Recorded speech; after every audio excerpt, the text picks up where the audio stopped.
Hello 各位，我哋係 Finity Guys，我哋今日會試下我哋尋日買嘅 Oreo，但係呢個係生日蛋糕味，我哋而家嚟試下啦。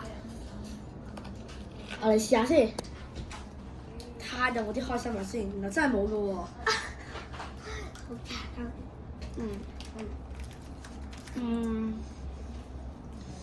都唔錯嘅，但係有啲怪味。它那个酸口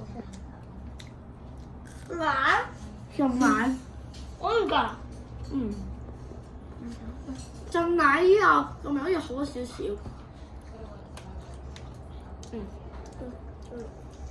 我哋而家嚟訪問下一位小姐先。請問10分滿分，你覺得呢個俾幾多分咧？7分。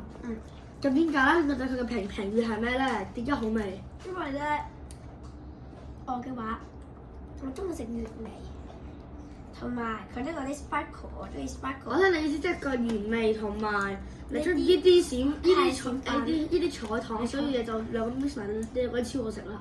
係，但係如果就咁食嘅話，我覺得苦苦地，所以可能要加少少奶所以好啦，咁你10分滿，你俾幾多分？我睇下你，好似成泥土咁樣嘅。10分滿俾幾多分？10分。點解？因為入邊嗰啲有個 Oreo 字，所以我好中意。無奈啦。我俾5分，都覺得有啲苦苦嘅，同埋有啲怪味。都係正常最好味。多謝，拜拜。